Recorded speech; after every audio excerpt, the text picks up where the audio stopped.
যাসের কোথায় ছেলে বলে সোনার মতো এখন সময় নাই। বাবা ছেলেকে জিজ্ঞাসা করে যাসের কোথায় ছেলে বলে সোনার মতো এখন সময় নাই। ওরা রাস্তার ধারে বসে বসে রাস্তার ধারে বসে বসে ফ্রি ফায়ার খেলতেছে। জামানা মোবাইলে খাইছে জামানা, ফেসবুকে খাইছে জামানা, মেসেঞ্জারে খাইছে জামানা, মেসেঞ্জারে খাইছে।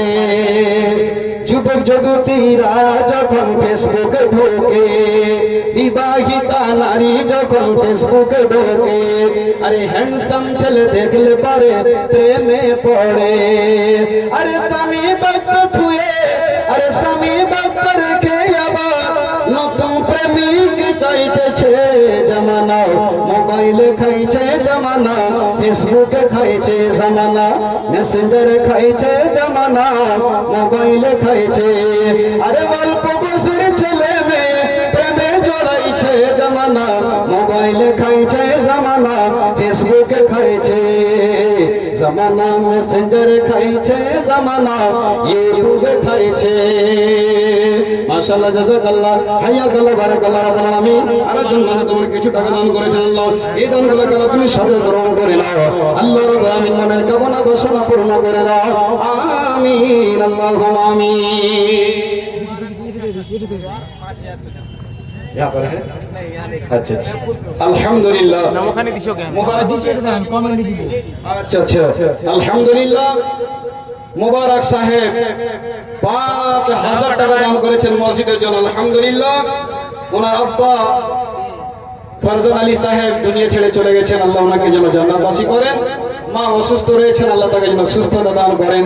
আল্লাহ রাব্বুল আলামিন এই সমস্ত দিনী ভাই ও বাবাজিদেরকে আল্লাহ যেন দিনের খিদমত করার তৌফিক দেন। তার সাথে সাথে আল্লাহ ওই সমস্ত ভাইদেরকে আল্লাহ তুমি নামাজ বিশেষ করে পড়া তুমি তৌফিক দান করিও, আমিন। আলহামদুলিল্লাহ। রাব্বুল আলামিন আরেকজন ভাই আমার 100 টাকা দান করেছেন, আল্লাহ রাব্বুল আলামিন তুমি 1 লক্ষ বলে কবুল করে নাও। রব্বানা তাকাব্বাল মিন্না ইন্নাকা আনতাস সামিউল আলিম, আমিন, আল্লাহুম্মা আমিন। ভাইজান দেরি করি আমরা, চটচট করে আসেন, নামগুলো দেন আর পরবর্তী বক্তা নিয়ে আসেন। এই যে আমাদের তো ওয়াজ করতে পাই না, যেহেতু সময়ের জন্য বারবার আমাদেরকে ইশারা ইঙ্গিত করা হয়, নাহলে আমার যে বিষয়টা ছিল অনেক কথা বলার ছিল, কিন্তু আদায়ের জন্য এই যে বক্তব্য একটা মিজাজ তৈরি হয়, ওটা শেষ হয়ে যায়, ভেঙে যাওয়ার পর আর নতুন ভাবে তৈরি হয় না। যাই হোক, আল্লাহর ওয়াস্তে আপনারা দানগুলো করেন। আর লাগে দেন কিছু করবেন না, আপনার তো বাপজি বাপ দিলেন। বাবা আপনাদের গায়ে চাদর গেছে, যদি গিয়ে থাকে কই দেখতে পাওয়া যায় না। बाबजी कहें मदरसे के बच्चे सर है ना आप लोग, ज्यादा से जो रहा ये कलेक्शन कर रहा हाथ उठाइए तो नहीं है। चले चले ठीक, तो যদি যে থাকে তোমার আপনারা দানগুলো দেবেন। আচ্ছা ওদের হাতে তো দান করবেন, সুন্নতি দান, একটা আল্লাহর ঘরের জন্য চিরস্মরণীয় দান এরকম দিয়ে পাঠান। মুলবি সাহেব আমি এমন একটা দান করব যেই দানটার বিনিময়ে আল্লাহ আমাকে জান্নাতে, এর বিনিময়ে আমাকে সোনার অলংকার দেবেন। এইরকম একটা দান পাঠান, যে সোনা হোক বা চাঁদি হোক, হাতের পায়ের গলার হোক, আল্লাহকে খুশি করার জন্য যেই দান আপনার মরে যাওয়ার পরেও কিয়ামত পর্যন্ত জারি থাকবে, জারি থাকবে, জারি থাকবে। ভাই আমার, আল্লাহর নবী বিশ্ব নবী জনাবে মুহাম্মদ রাসূলুল্লাহ সাল্লাল্লাহু আলাইহি ওয়াসাল্লাম বলেছেন, হে আমার উম্মতেরা শুনে নাও, তোমরা ভালো করে কর্ণপাত করো। মা বোনেরে, আজকে তুমি ওই সমস্ত গয়না গাঠি গুলো রাখো। আমি কি জন্য রাখছি? আমার খালারা রাখে, ফুফুরা রাখে, চাচিরা রাখে। মুলবি সাহেব যদি আমি এই সোনার অলংকার গুলো না রাখি, তবে আমার বউ বলা আমার লিদাম করে দিবে না, আমার দেখভাল করবে না। এই জন্য আমি কানের মাকড়িটা বড় বউকে দেব, ছোটটার বউকে দিব আমি পায়ের পাদে দুটো, হাতের চাল খড়ো দুটো দিব আমার মেজকুল বউকে। এইরকম ওসিয়াত নসিহত করে যায়। বউরে, আমি যখন বিছানায় পড়বো আমাকে দেখভাল করে সে সমস্ত স্বর্ণগুলো তোমাদেরকে ভাগ করে দিয়ে যাব। ও মা, তোমাকে চিন্তা করতে হবে না। আল্লাহর রাস্তায় যদি দান করে দাও, আল্লাহ তোমার জন্য ভালো ব্যবস্থা করবে, তোমাকে টেনশন করতে হবে না। আল্লাহ রাব্বুল আলামিন কাকে দিয়ে আপনার খিদমত করিয়ে নেবেন, এই জন্য আপনাকে অগ্রিম চিন্তা করতে হবে না।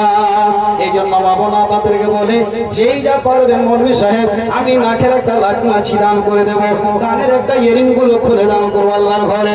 মৌলানা সাহেব মৃত্যু স্বামীর জন্য আল্লাহ যেন আমাকে এবং স্বামীকে কিয়ামতের দিন আল্লাহ জান্নাতে একই জায়গায় যেন রাখে।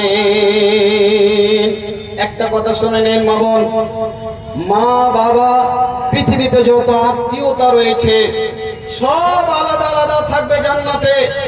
বাপ থাকবে এক জান্নাতে, আল্লাহু আকবার। মহিলাদের প্যান্ডেল থেকে একজন মা 500 টাকা দিয়েছেন, কিন্তু বাবা থাকবে একটা জান্নাতে, বেটা থাকবে একটা জান্নাতে, মা থাকবে একটা জান্নাতে, একটা বেটি থাকবে অন্য জান্নাতে।